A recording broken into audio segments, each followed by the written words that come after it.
Yeah, exactly. And it means you can, if you see it in its sort of native place, next time that you're writing something, maybe you don't go and change all your IEnumerables to IAsyncEnumerable because that's not worth doing. But maybe next time you're writing a new API, you're like, oh, you know what, I will use that newer API because it will give me better performance. And when I'm writing it, it's easy to just use the new thing and it's more applicable to this situation. Welcome to the Modern .NET Show. Formerly known as the .NET Core Podcast, we are the go-to podcast for all .NET developers worldwide, and I am your host, Jamie GaProgMan Taylor. In this episode, Andrew Locke joined us to talk about ASP.NET Core's new Minimal APIs paradigm. Along the way, we also talked about validation and the third edition of his book, ASP.NET Core in Action from Manning Publishing. So it's sort of interesting, the philosophy, because they obviously the validation was one of the things they had some pushback. Like in MVC, you've got validation there by default, and clearly you always want to have validation of your arguments. So why didn't they include it in minimal APIs? And the answer basically is because there's more than one validation framework. There's the data annotation attributes, but then there's other frameworks as like the Fluent validation, for example, is a very popular one. And the only way that works in MVC is you have to sort of try and plug it in as an extra part. You remove the old validation, and they didn't want to prioritize any particular style of doing validation. So let's sit back, open up a terminal, type in .NET New Podcast, and we'll dive into the core of modern .NET. So Andrew, thank you very much for spending some time with us all today, being back on the show after, I think, about 5 years. So welcome back to the show. Thank you very much. Thank you for having me on. No worries, no worries. I'm always interested to speak to anyone who wants to speak .NET, any of the .NET technologies. And, you're one of these folks who has a book and everything. And I do remember when the first edition of the book came out, I was telling everyone you need to go buy this book because there's stuff in there that you haven't done with the ASP.NET, and it will teach you how to do it. So, one of those things was because of me. It's always good to know. Then I'll give you your commission later. Yeah, the check's in the mail, right? Yeah, exactly. Excellent. So I guess for the folks who haven't heard the previous episode of the show from, I think, episode 17, I'll put a link in the show notes if folks want to check that out. For the folks who haven't heard that one, I was wondering, could you sort of introduce yourself, give a bit of an elevator pitch to Andrew, what he's about, what the kind of work he does, that kind of thing? Sure, yeah. So, my name's Andrew Locke. I am a software engineer at Datadog. I work on the .NET client library, which is all to do with distributed tracing and things like that.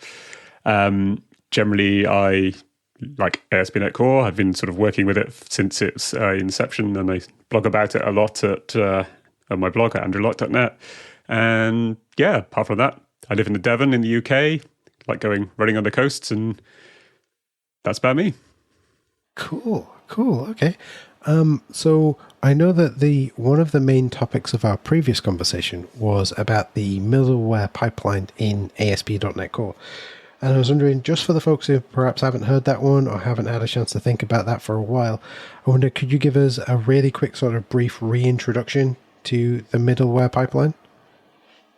Sure, yeah. So this was, this sort of design of a middleware pipeline is something it's in a lot of different software stacks. I think like Node is one of the sort of originators. It was also in the old Owen version, which is sort of almost like the precursor to ASP.NET Core.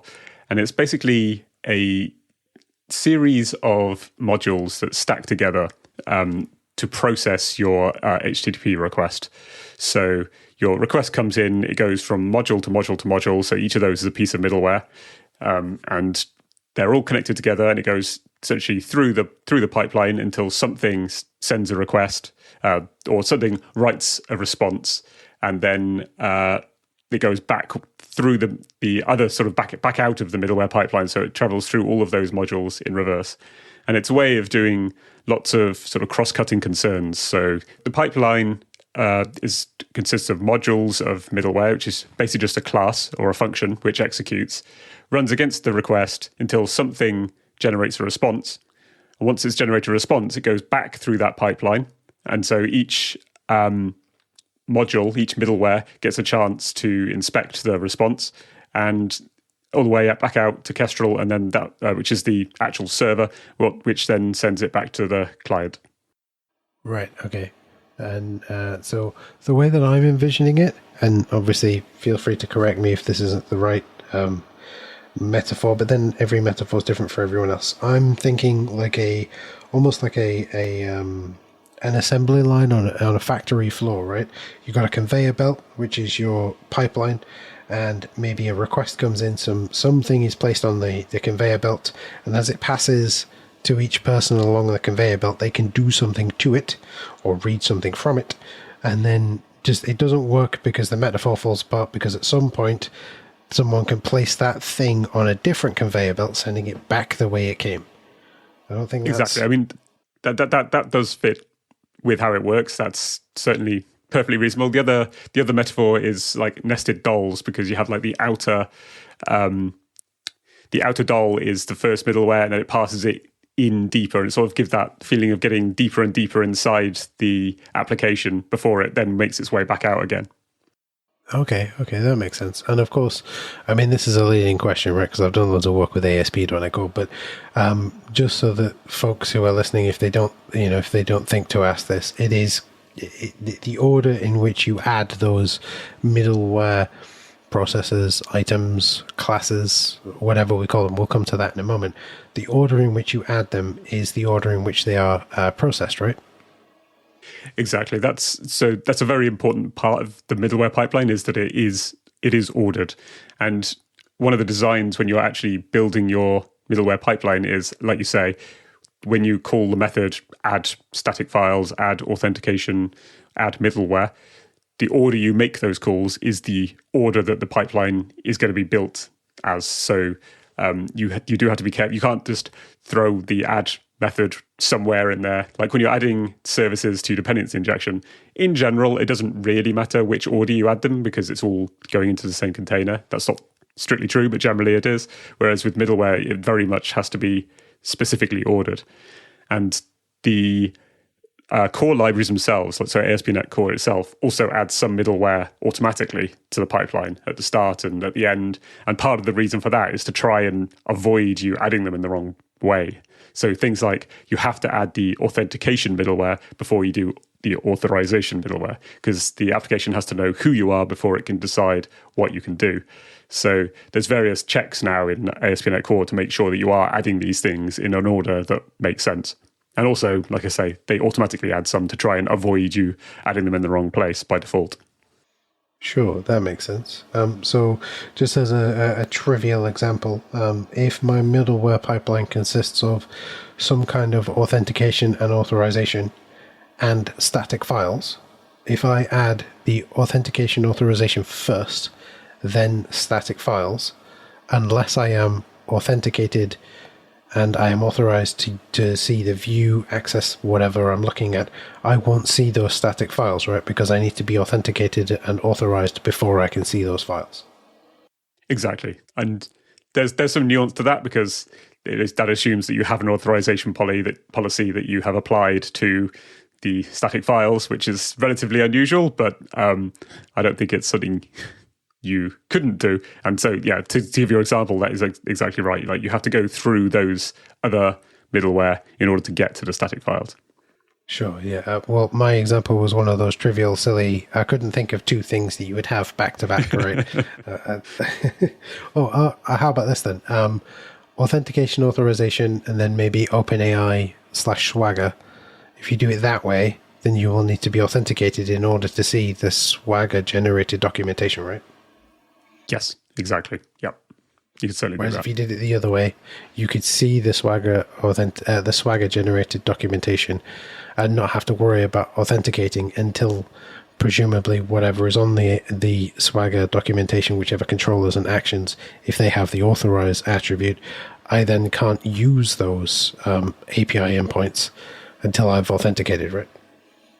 Exactly. And so another part of that is thinking about thinking about the order that you want things to happen, because there's certain like performance implications as well. So having authentication and authorization, you probably wouldn't want to apply that before your static files if your static files never need authentication and authorization, and so you don't want to be doing all that extra work just to download some CSS files.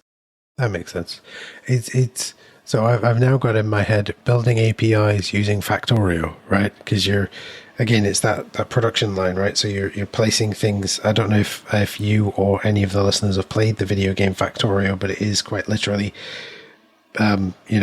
if you boil it down to its basics, it's building a pipeline of actions to be taken with some resource.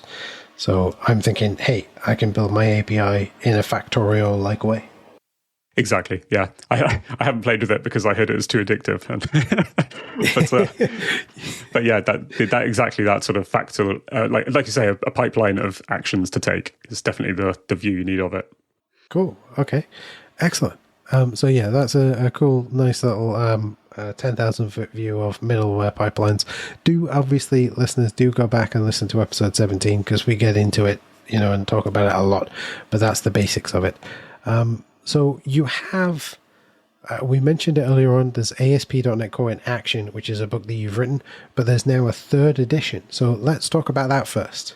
So what's the, I feel like I'm asking a really silly question here, but what's the book about? So fundamentally, it's about ASP.NET Core and how you use it, and it builds up from the beginnings of you don't know anything about ASP.NET Core, and includes a variety of topics around ASP.NET Core. It doesn't cover everything just because it's such a huge topic and there's so many sort of branching areas. But it's designed to get you up and running and goes into quite a lot of detail in some bits. So it's quite a broad range that it should cover.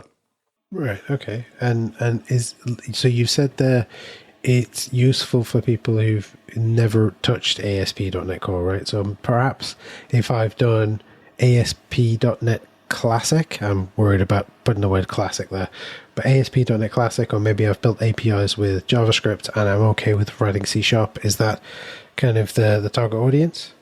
Exactly. That's pretty much bang on. If you've been using ASP.NET before, this book will be great for you. You'll be able to it'll cover the basics of HTTP, which you'll probably already know, so you can just skip over some bits of those.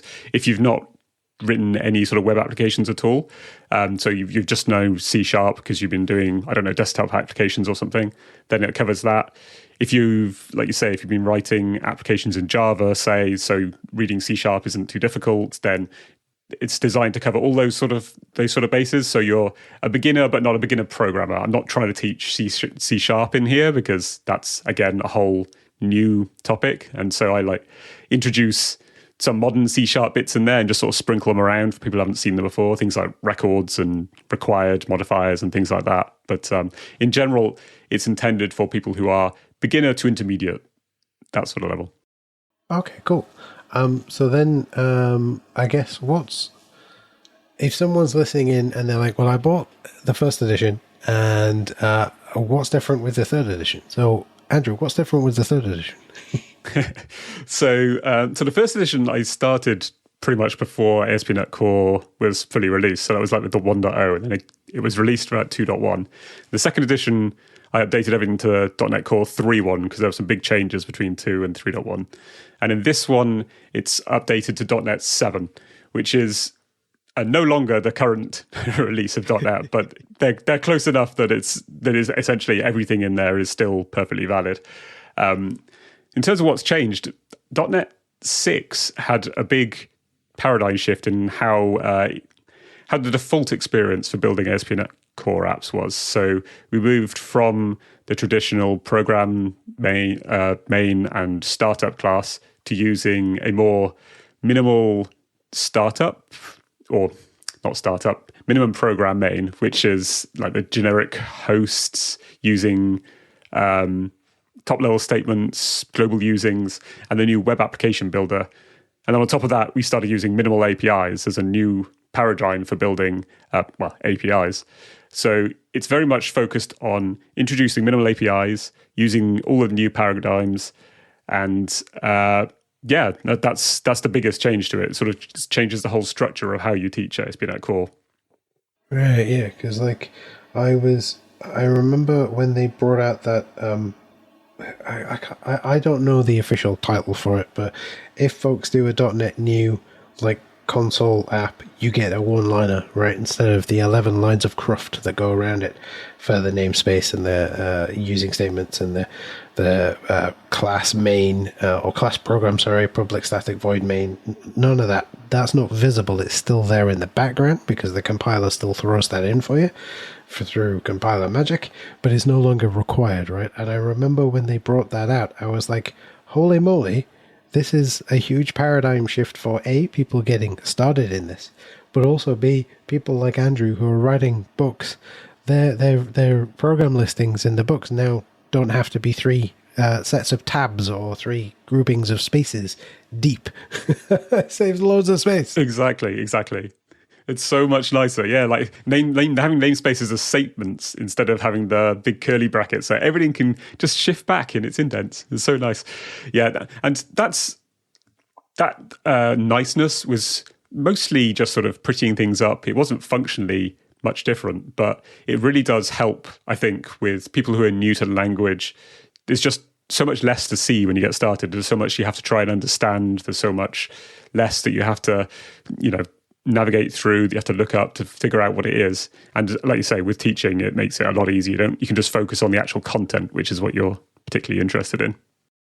Absolutely. I remember trying to teach someone some C# back in the .NET 3.5 days, so the .NET framework, 3.5 days. And we did a hello world, and I'm like, right, okay, ignore all of the usings, ignore what a public class is, ignore what a public static void main bracket args is, ignore all of that. We just want to look at this one line. Yeah, but why do we need to ignore it? But we need to ignore it because none of that is required yet. I'm going to get you to print something to the screen, Exactly. And so you can just skip all that now, which it is very nice. And there was a lot of people, I was one of the who moves my cheese initially. Is like, well, how will I know where my program main is if it doesn't say program main? But it's one of those things that conventions help. So, program.cs is still the file. You still know to look in program.cs. And that's one of the biggest things. It's just getting used to it. Mm-hmm. Absolutely. And that's the thing, right? Whenever a new thing comes along, it is just a case of getting used to it. And I feel like, I might be wrong about this, but I feel like up until recently, you could still use the older style, the more explicit style of throwing all of that back in there, all of the using statements and namespace, public class, public static void main. You could still do that at some point during creation time. I'm sure you could. But even so, you could put it back in yourself, right? Yeah, I think the templates still let you use non-top level statements. And I think the usings, you can disable the global usings, so you can put all those back in if you want to. But I think it's one of those things where after you've tried it for a while, you're not going to go back. It just doesn't seem worth it. Yeah, sure. And I feel like with some, how do I put it? When something is as long-lived as all of the .NETs and the ASP.NET Core and things like that, there's eventually going to be a version where nothing changes on the sort of the outer layer, right? We're looking at it and it doesn't look different. It's just functionally different, but we're not seeing it, right? When you get those wonderful blog posts by Stephen Tobe, those ones that I read through and get about 5 sentences in and go, I'm lost. Yeah, exactly. And that's one of the really nice things from, I think, .NET 5 to 8 so far have just been really simple to do upgrades for. There's obviously lots of edge cases you have to hit for, but for ASP.NET Core, if you're just doing bog standard stuff, you can just update to the latest version by changing the target framework in your CS proj file, and you can go 5, 6, 7, 8, and really it should just be working. There's not much has been breaking changes. There's been lots of additions, a huge number of additions, like minimal APIs for a start. They weren't in .NET 5. So there's lots of extra things you can do, but you don't have to change, which I think it's really nice for stability for .NET. Do you have a WPF application and want to take it to macOS or Linux? Avalonia XPF, a binary-compatible cross-platform fork of WPF, enables WPF apps to run on new platforms with minimal effort and maximum compatibility. With a few tweaks to your project file, your WPF app and all of its dependencies are ready for testing on new platforms. Start your app transformation journey with a 30-day free trial. Head over to avaloniaui.net/themodern.net show to get started today. Or press the link in the show notes, as it will have the full URL. Oh, definitely. And that, because that upgrade path is so easy, you get all of the optimizations for free. I remember I was talking to someone about Ryujinx, which is a Nintendo Switch emulator, partially written in .NET. I believe it's all written in .NET. I might be wrong. It's been a while since I talked to the chap, and he was saying. I checked his gender identity when we were recording. So he was saying essentially what you do is you jump into the CS prod, you change that number, and suddenly your app gets a little bit faster because the stuff underneath your code is running way more efficiently. Exactly. And the changes to the .NET runtime in .NET 8, so things like they've added PGO, profile guided optimizations. So your app, it's not even just like the C# gets faster. It's literally how you're using the C# in your app. So specifically, the JIT compiler watches how your app is executing and makes it faster, which is just really quite impressive. It's wizardry, isn't it? That's what it is, or magic or something. I don't know. Yeah. The runtime can make your app faster based on how your users are using it. It's mad. Exactly. Yeah. Brilliant. Okay, so the new things with the third edition is maybe switching over to the new style of writing C# apps, .NET apps. Possibly, I'm just gonna, you mentioned things like records and stuff in the previous, in the versions of .NET that bring us up to now. So I guess, are you using records and things like that, or is it how are you? Yeah. How are you? Sorry. That's okay. So I essentially I've used most of the newer APIs. So there's things like in .NET 6 they introduced a new way of doing configuration with a configuration manager. So the new book uses all of the new ways to do that, using options builder to create your iOptions types, things like that. And then I've sprinkled some like various newer C# features like records and things around, just because you'll need to get used to seeing them. Even if you're not like, I really want to use these new C# features, people will be using them in apps. I mean, that's one of the concerns people have about C# moving so quickly is like all of the new features. And I think just getting used to seeing them is part of the battle, just to normalizing that. So I haven't really gone hard on them. I'll introduce them, I'll explain what they are, and they'll just be around in various places where it makes sense. Yeah, that totally makes sense. I remember talking to a number of developers when things like IAsyncEnumerable came out, and they were like, they sort of threw their hands in the air and said, "Oh man, now I have to rewrite everything." And I'm like, "No, you don't. It's another tool in your toolbox. If you want to write something that uses an IEnumerable and needs to be async, you can use that. And then instead of having to wait for everything and all that kind of stuff, you can just, it's not a problem. Don't worry about it. You don't have to use it." But like you said, being sort of, I guess, exposed to it helps to, and I hate this phrase in this context, but like soften the blow, I guess, of the new thing. Yeah.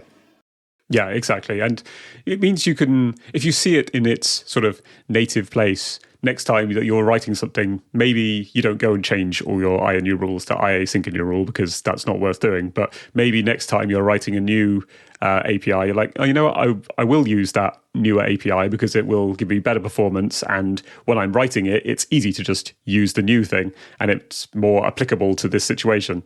So having that in your tool belt, I think, is just important, like knowing what you can use. 100%. Because otherwise, if you don't know it's there, you're never going to use it, right? Exactly. Cool. Okay. Let's have a quick chat about things like some of the new or newer ASP.NET Core features then. I mean, we brought up a whole bunch already. We talked about middleware at the beginning. Folks, do go back and listen to episode 17. There will be a link in the show notes for a full description of middleware. But I thought maybe we could start with something like minimal APIs, because I know from my own sort of developer testing, and by that I mean I'm talking to other developers, hey, have you heard of this? Hey, have you heard of that? Is that the name minimal APIs for some people seems to like imply that it's minimal functionality, but I feel like that's not quite right? Yeah, exactly. And so minimal APIs are a new paradigm for how you write APIs, it was introduced in .NET 6.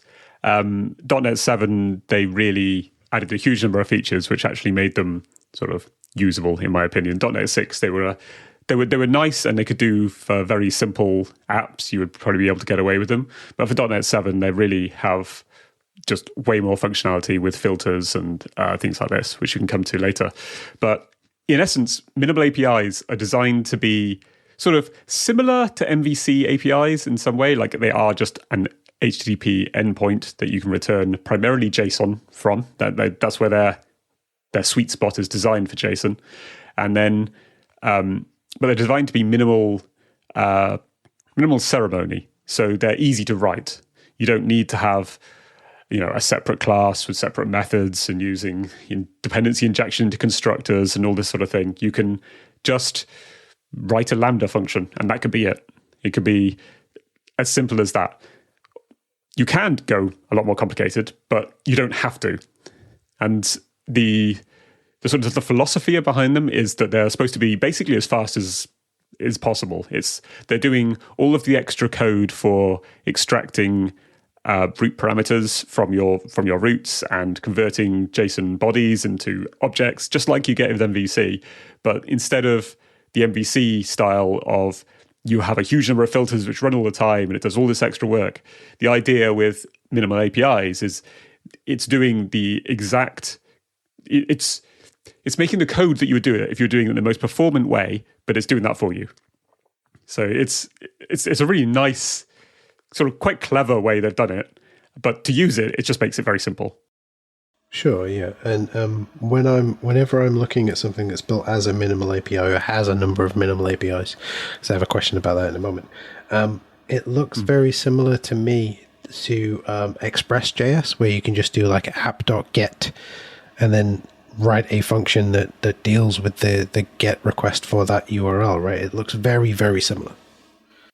Exactly. I think it was very, very much inspired by that node, and also the Nancy style of the old. So that's a open source .NET library called Nancy, and there's like a newer version called Carter, and it's essentially very much inspired by those and the node style of doing it.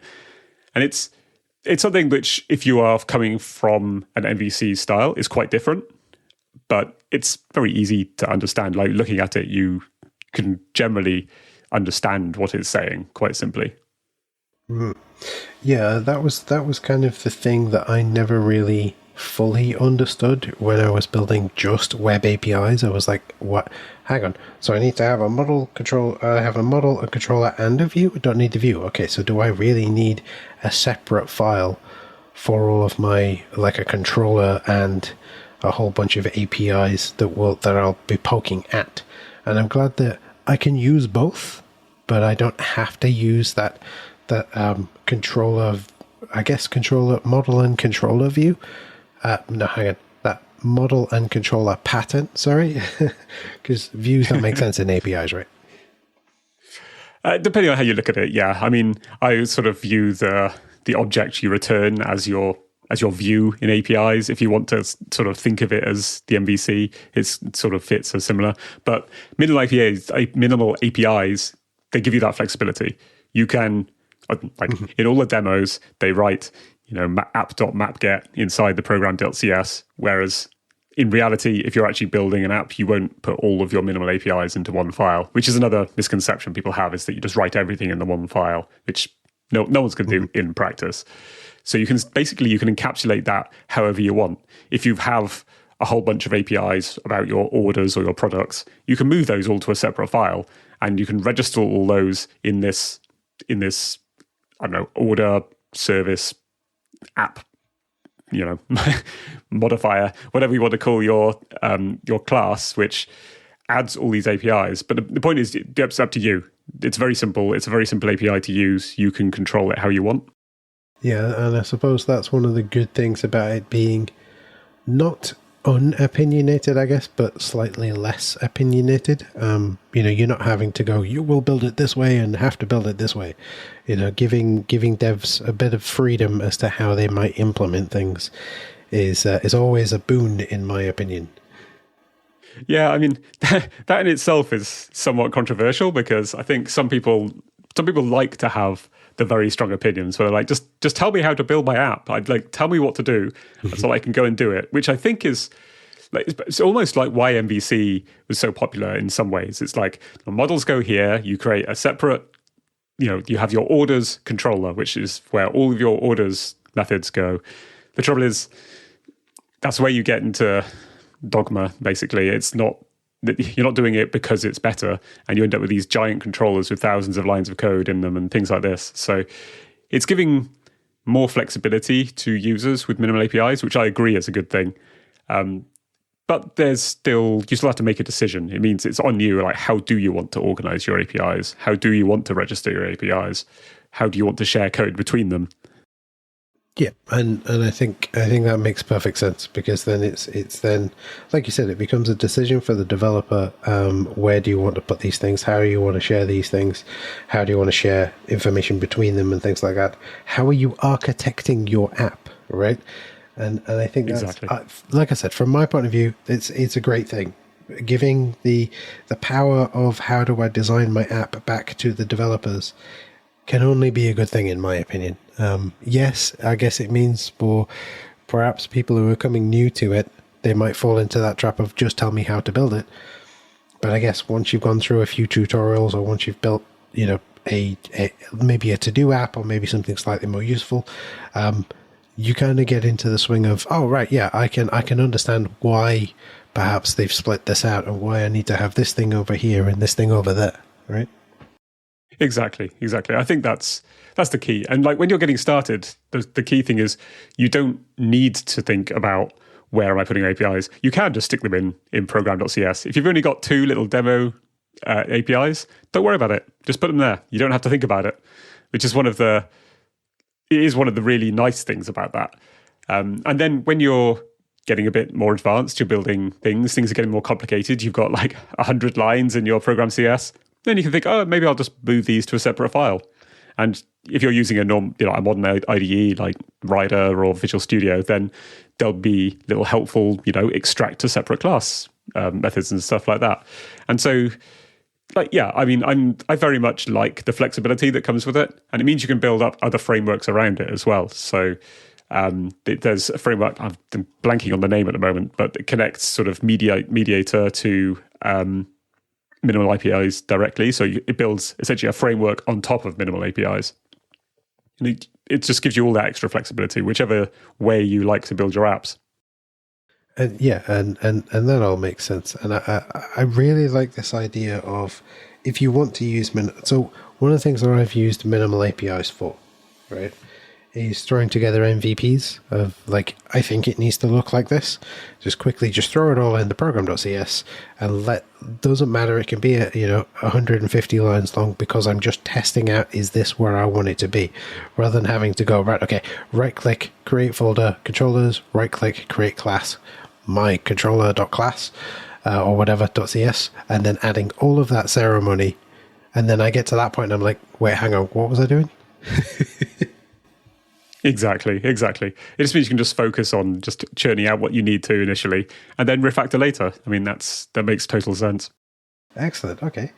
So in the book, are you covering things like Blazor and things like that? Because obviously the way I understand it is that Blazor, whilst it is a separate thing, it's also part of ASP.NET Core, because it's also part of Razor, which is what MVC is, but isn't. It isn't that anymore, but it is. I get confused.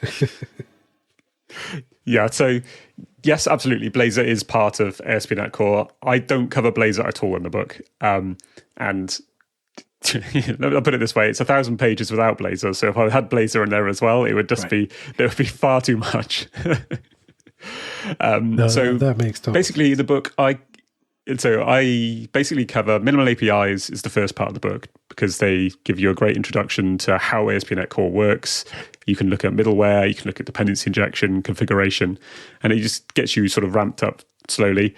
And then the other main paradigm I talk about is Razor pages and MVC to an extent. And part of that is this certainly was the main way to do server-rendered applications. It was the main suggested way to do like content apps and things like that, was to use Razor pages since .NET Core 2. In .NET 8, it changes a little bit with the new Blazor rendering modes and things. But so yeah, I focus on minimal APIs and Razor pages and MVC, which if you're coming from ASP.NET Classic, as you termed it before, that's probably going to cover a lot of what you want to know as well.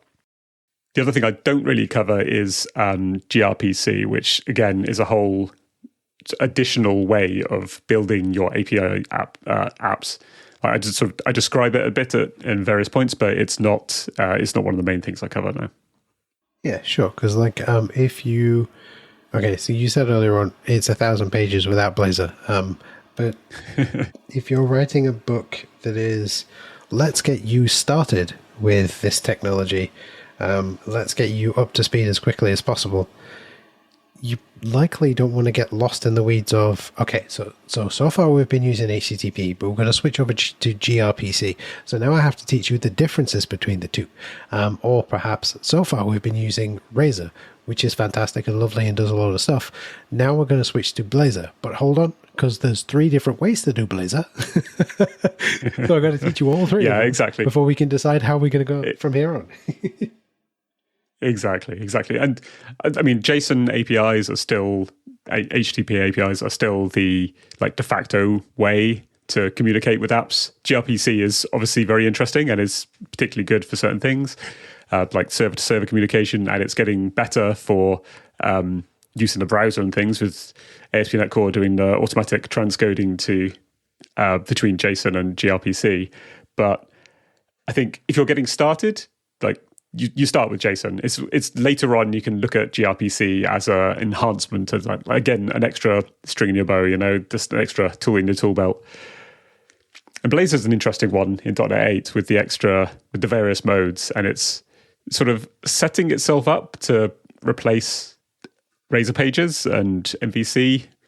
Whether it'll do that, I don't know. I mean, I can totally see the advantages of it, and I can totally see it's desirable to have just essentially one paradigm for all of the different ways to build your ASP.NET Core apps. Maybe my opinion currently is that I probably wouldn't go and rewrite all my apps into Blazor, and you should almost never rewrite your apps into anything anyway, I don't think, just based on the technology. But would it become the de facto way to create ASP.NET Core apps when it gets to, I don't know, .NET 10? It could be. But everything up to that is still going to be, it's all going to be building on top of the knowledge which is the great thing about ASP.NET Core. Everything, you still need to understand dependency injection, you still need to understand configuration, you still need to understand APIs and authentication. So whenever they introduce new paradigms, it's always good, gives you more options, but at least it's always building on that same foundation, which is one of the really nice things about ASP.NET Core. You have that really solid foundation. Yeah, totally. Just want to really quickly point out that obviously what Andrew has said there about Blazor perhaps becoming the new way to do apps, that's both of us just speculating. That is not, neither of us are Microsoft employees, neither of us represent the ASP.NET Core team. Standard disclaimers apply, right? That's just us talking out loud about what we think might be the future. No, that's cool. I do like, there was something you'd said about focusing on JSON APIs first, because the way that I when I'm teaching someone how to use a technology, I always go with, right, okay, here is over here on the right hand side, perhaps if you're imagining a continuum, here's the really exciting new stuff that's just come out that you can totally try out if you want. However, that's likely going to break. The documentation isn't going to be quite there, and you need to change your understanding to be able to make it work. But if we come over here, if we shift left a little bit to the earlier part of the continuum, all the documentation is there. It's guaranteed to work because it's been, another phrase I'm not a huge fan of, but it's been battle tested. It's been tested by real developers rather than just, the folks who are building the framework. That's not to say that they're not real developers. I tripped up by saying real developers, so I apologize. But it's been tested by real world developers. That's what I meant to say. People who are building real world apps for real consumers. And there's documentation, there's examples, there's YouTube videos, there's blog posts about how to use it. So if you get stuck, you can search for, how do I do this with JSON in ASP.NET Core? Whereas if you go, right, exactly, I want to leap directly over everything to the latest and greatest, and I'm going to pick on Blazor. I don't mean to pick on anything, but if I jump straight to Blazor and I say, I'm doing Blazor, and it's doing mixed rendering modes, and I have this problem, and it's a really esoteric error message, and my app doesn't work. Also, I am learning C# and .NET at the same time. You're likely not going to fall into the pit of success as easily, right? Absolutely, exactly. I mean, I think that, that covers it. And I think that's one of the things that minimal APIs now, when they first came out in .NET 6, they were a nice idea. They were a nice experiment. They demoed really well. But they were missing functionality. Like if you jumped on it straight away, you'd hit a lot of rough edges. But the biggest thing is not having filters in .NET 6. You get to .NET 7, and now you've got all this various filter functionality. You've got the edges like all just sanded down to make them really nice and smooth to use. And then in .NET 8, there's even more enhancements to them. So you can actually just use minimal APIs for forms as well as JSON. And now you've got something which is, you can just recommend to use. There's no reason not to use minimal APIs in a lot of way. So where you think about, do I choose MVC? Do I choose minimal APIs? Do I choose Blazor?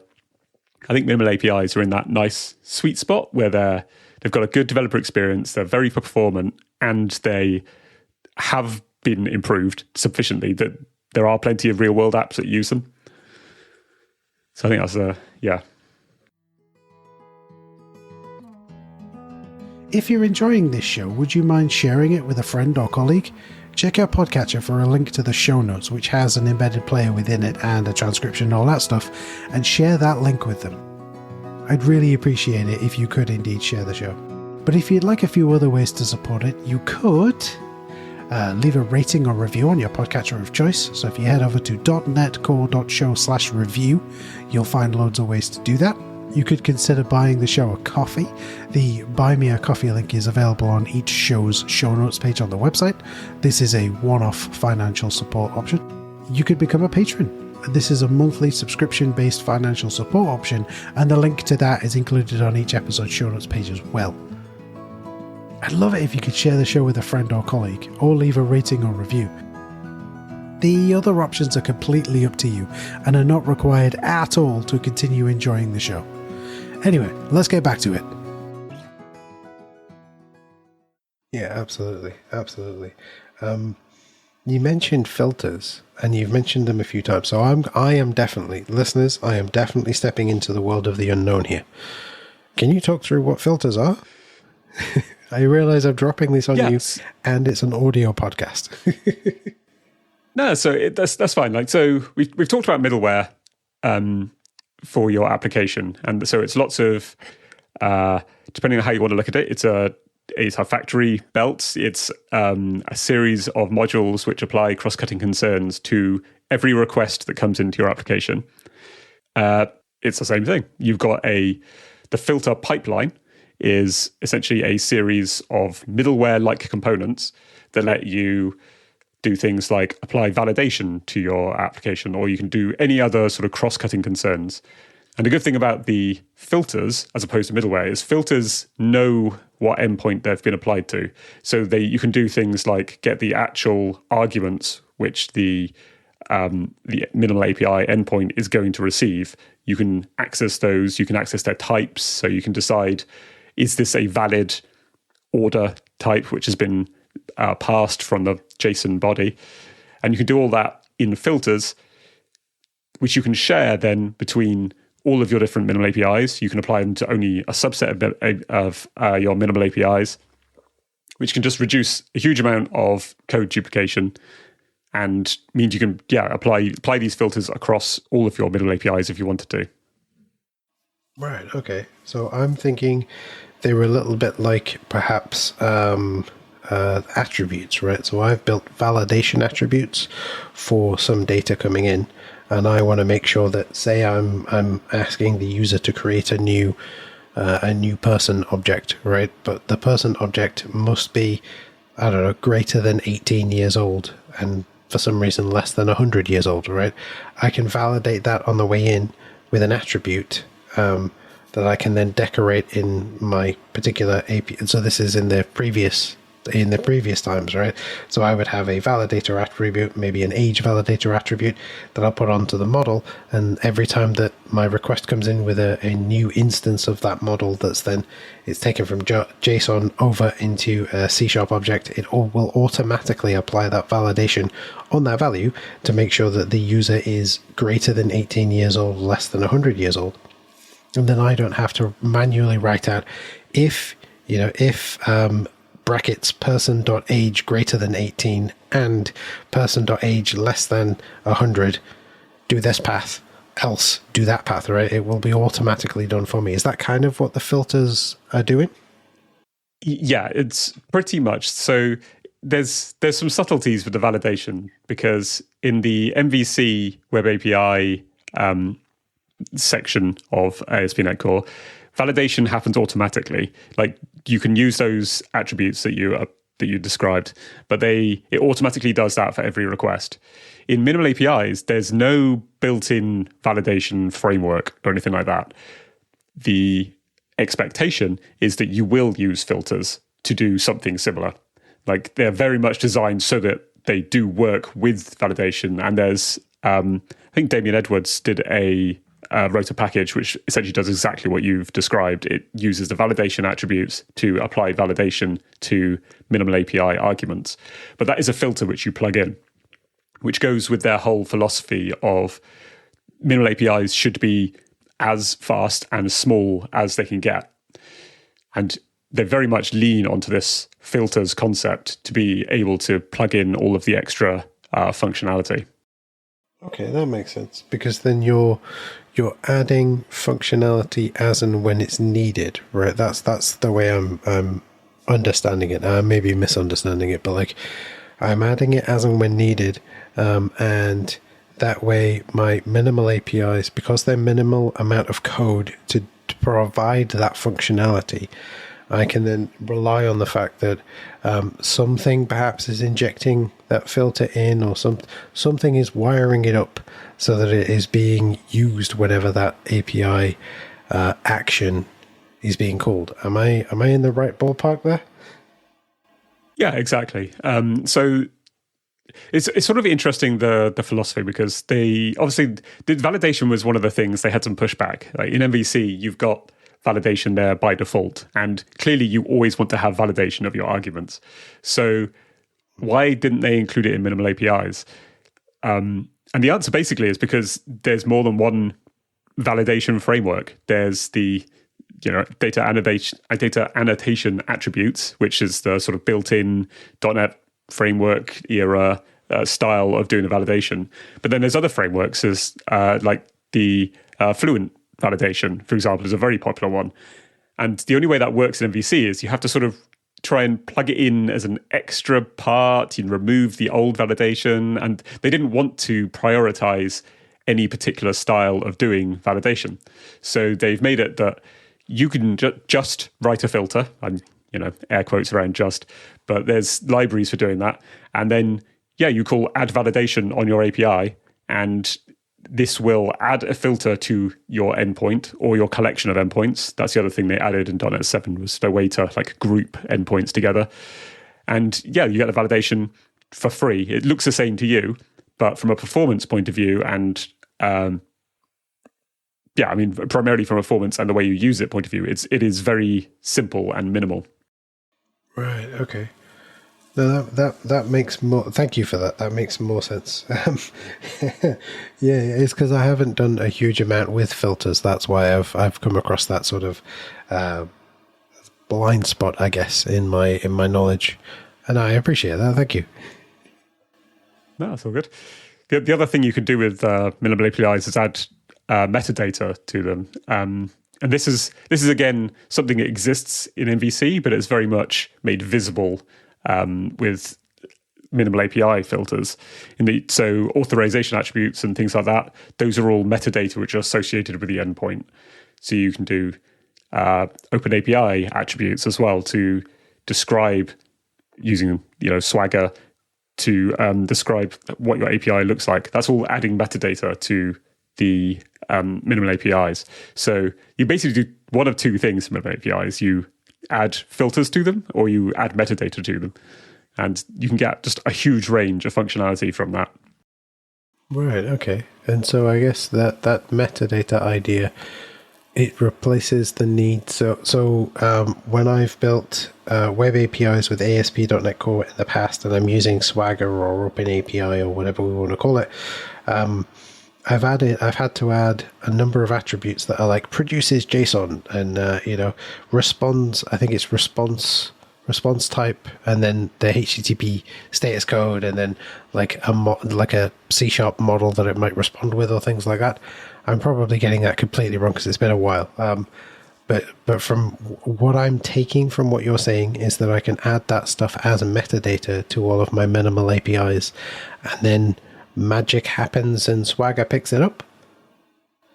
Pretty much, yeah. And so, like you say, those producers attributes, those are all still the same attributes you can use on your minimal API endpoints. So it's the same kind of mechanism under the hood.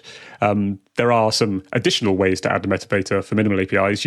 There's often like fluent methods you can call. So you can do map get to do your endpoint, and then you could do add whatever it is metadata you need to add.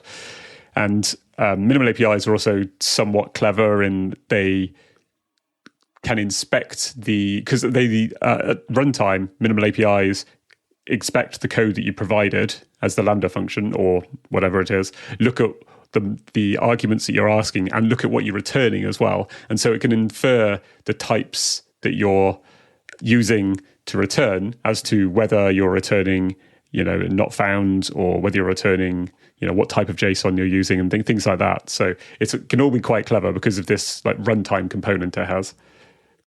Right, I see. That's the crazy thing, right? I feel like the compiler and the runtime are getting a way too clever. Well, I mean, that's another thing in .NET 8. Oh, sorry. In .NET 8 as well, you've got the start of native AOT coming for ASP.NET Core. And so there you have a different way of using minimal APIs. And we're actually using source generators and interceptors, which are two, complex topics I don't really touch on in the book, but they are a whole new way of building all of that extra code and generating, which is all quite interesting. Yeah. AOT is one of those things I remember. So I haven't chatted to him directly, but I remember chatting with Damien Edwards about, I think it was about a year ago when they were first sort of dipping their toe in the ASP.NET Core team. And I know that he's not, he's in loads of different teams, but they were dipping their toe into it, and they were like, yeah, don't use reflection, and don't use this, and don't use that. Otherwise, everything, the world will end. But if you don't use any of those, and you just return like a JSON blob with the words "Hello World" in it, our initial version of it will allow you to do that. And that was like their initial demo version, not like a released version. And I thought to myself, this is amazing. It has a couple caveats, but it's amazing. And I suppose for those people who are in the situation where performance matters, they could turn that on. Most of the stuff that I make, the performance does matter, but not to that extreme, I guess. Yeah, and I think, I don't know, I'm sort of surprised in some ways by how much they're pushing native AOT recently. It's obviously a huge focus. It's another big focus for .NET 9. And I can sort of understand it. It's very cool. And for some workloads, I can see that it's very beneficial where you have like latency startup sensitive applications. So if you're running in AWS Lambda or Azure Functions and consumption plans, like they can make a really big difference because your app can start up very quickly. But I don't know. It doesn't feel to me like that's the bulk of people. Like if you just got your app and you're deploying it and it runs for, if you're only deploying once a day, say, or you're deploying every hour, like your app has plenty of time to sit there doing the JIT. And in a lot of times, because of, especially with this PGO runtime, your app will be faster if it's not native AOT. So it's sort of surprising to me that they're pushing it so much, but it certainly has some interesting applications. And I mean, I've enjoyed playing with it, but yeah, it's an interesting one. Yeah. Well, so this is the thing, right? I don't know if this is what they're doing. This is me speculating. Neither Andrew or I work for Microsoft or work on the .NET team or any of the other teams at Microsoft. But of course, if you've got, again, I'm going to use a continuum, right? If you've got a continuum of things that you can optimize, and you've hit most of the in quotes easy ones, right? And you're running out of things to optimize for. Mm-hmm. Perhaps AOT is the thing that you want, or perhaps maybe you and I are not the target, the target audience, and maybe there's been a massive outpouring of we need AOT for X, Y, and Z reasons, and so obviously the team have then had to pivot and go, right, okay, we'll do AOT, we'll get that out of the way, get that started, and then put lots of caveats on it, and then maybe that will make those people a little bit happier. And we don't have to worry about it so much. I don't know. I wonder why they're doing it. But like you say, we won't know, right? We're not on the team. We aren't those people making those decisions. But it's an interesting time for sure. Yeah, I think you're right really on your assessment. I think there's that as well. There's probably a significant proportion of people who are using serverless applications, AWS Lambda, Azure Functions, who are like, .NET is just slow to start up. Which, if you compare it to some other libraries, if you've written this in Rust or whatever, .NET is slow. And when you go to native AOT, it's not slow. So I can totally understand that. Purely from being able to say, yes, we can do this point of view, it absolutely makes sense. And obviously, it's been one of those things that's been kicked around for a long time, and it is quite exciting to see it actually really happening. Like having it in ASP.NET Core was such a huge undertaking that they had to do for .NET 8. So it is very impressive, and kudos to the team. But when you have things like currently EF Core isn't supported, for example, which I would wager is a big proportion of people using ASP.NET Core, you feel like the actual the reach of this, it's going to be 10% of people at tops. I would have guessed, picking a number out of my head, but it's interesting. It is, but I guess though it's another example. It's another example of we all get the benefit we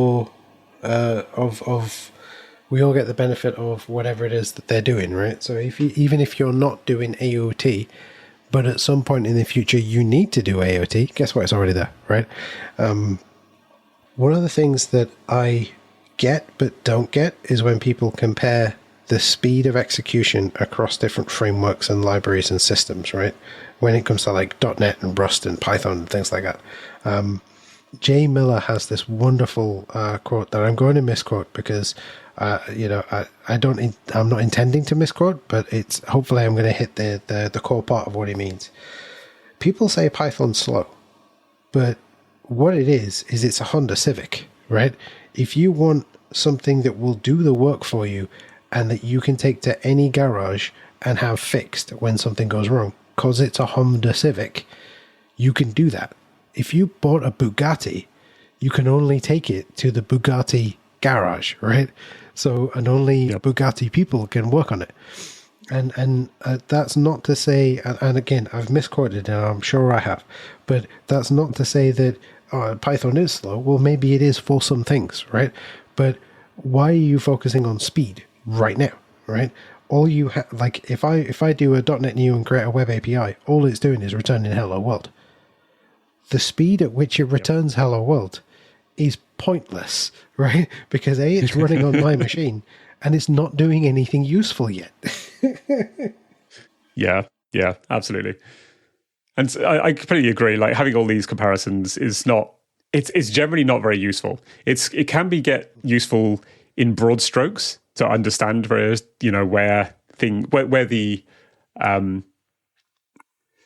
best attributes of each language are for which different applications and things like that. Mm-hmm. Historically, .NET maybe wasn't the best thing to use in AWS Lambda because of the slow startup times. It was costing you money waiting for the runtime to start up. And with native AOT, that is basically solved as a problem. So, yeah. But then again, we all win, right? We all get that boost in startup time if we're all doing native AOT. I just want to There's another part of it as well. Sorry. Yeah, I just wanted to really quickly double back and say, obviously, I'm not standing here saying Python is slow, because it's not. It's very, very fast at doing what it does. And what I care about is dev experience. I watched... Yeah. So Jay Miller did a live stream with Jason from Learn with Jason, and they created a web API using Fast API in Python in 25 minutes. And I don't mean they just went, pip install this. I mean, like, they went from no code to a working API with all 4 of the CRUD operations to create, read, update, and delete some kind of thing, and writing to a real database in 25 minutes. Like, I'm not sure I could do that with .NET. But then I'm not sure whether that's a problem that needs to be solved. I don't know. Maybe I'm just talking nonsense. Yeah, I don't know. I mean, I would have said that I think I could do it in 20 minutes. This sounds like a challenge. Well, I mean, okay, so most of those in .NET Land are doing enterprise .NET development, right? So we have to do the ceremonies and the create the cards first, and go through meetings and agile startup, project kickoff meetings and weekly stand-ups. So you probably couldn't do it in 25 minutes because you're in the enterprise, right? It's a good point. Yeah, good point. I forgot to add the Jira tax in, yeah. Yeah, sorry, I interrupted you earlier, Andrew. Oh, no, it's fine. I can't remember what I was saying. Fair enough. So I guess we've talked about minimal APIs, we've talked about filters, we've talked about metadata and some wonderful things to do with AOT and how apps are starting up faster and how that affects the people that it affects. I don't think that anything that I have ever written in .NET would need the AOT speed up, but it's there as an option if you want it. Again, it's the tool in your toolbox, right? We talked about that earlier. So I guess as we come towards wrapping up then, are there some things in ASP.NET Core that you think maybe don't get a great deal of, I want to say airtime, that's probably not the right word, but is there anything in ASP.NET Core that's come out recently that you're thinking, that's amazing, I wish loads more people knew about that? I mean, there's so many things, but honestly, the thing I enjoy most at the moment is source generators. Talking about the native AOT side and things like that, they're a key thing. But personally, I love source generators, and they're not a beginner topic at all. They're difficult to do correctly. I realized one of my first blog posts about it was, just gave some terrible advice, which people have copied, so sorry for everyone who did that, but I've rewritten it now. But they're so good, so much fun, to have this code that is writing your code. And they just take you back to the T4 templates day. And the good thing is that they can be used to basically improve this performance of your app. I've got one that you use for basically calling toString on enums, which is one of those things which should be easy, but it's actually really slow. If built into the framework, it has to use reflection to go and get all the members and things like that. Whereas, and they did make some improvements to that recently in .NET 8, but using source generators, it's sort of trivially easy to just make it super fast, which is, it's one of those things I've really been enjoying. So if you haven't seen those, I've got a series about it on my blog which hopefully basically talks you through how to build one of these and how to test it, how to create a NuGet package for it. So yeah, that's my big things that I find fun at the moment, which, as I say, isn't in the book, but yeah, I encourage people to have a look at it. Yeah, I have to say I've used a couple of your blog posts in the past to help me write source generators for logging statements, just to make them fast and memory efficient. They're brilliant. Rather than doing logger.log string and let the runtime interpolate it, like writing the source generator to do that as and when is required is just fantastic. So I want to thank you personally for that, because those blog posts are really helpful. I'm glad to hear it. It's always nice to hear. Okay, so as we start to wrap up then, I wonder, could you tell folks about the book again, so that then they can remember it and go buy it, hopefully? I'm not saying you have to go buy it, folks, but, if you bought it, that would be nice. And again, you're just trying to earn that commission there, right? It's just for everyone listening, I'm not on any kind of commission. It's just a little joke, right? Exactly. Yeah. No. So it's ASP.NET Core in Action, the 3rd edition, and it's from Manning. So you can get it from Manning website. You can get it from Amazon, your local Amazon, wherever it is, or you can go to my blog, and I've got various links to it around there. Amazing. So what about if someone's listening in and are like, I have a question for Andrew. Can they, is there a contact form on the website? Are you on one of the social media places where people can ask questions? Is it a case of they need to yell into their app and I somehow hear it and pass it on to you? How do we get a message to you if someone's listening and going, Andrew, I've got a question?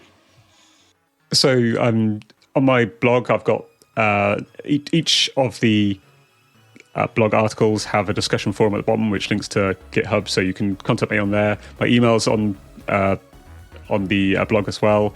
You can catch me on Twitter, I'm on LinkedIn.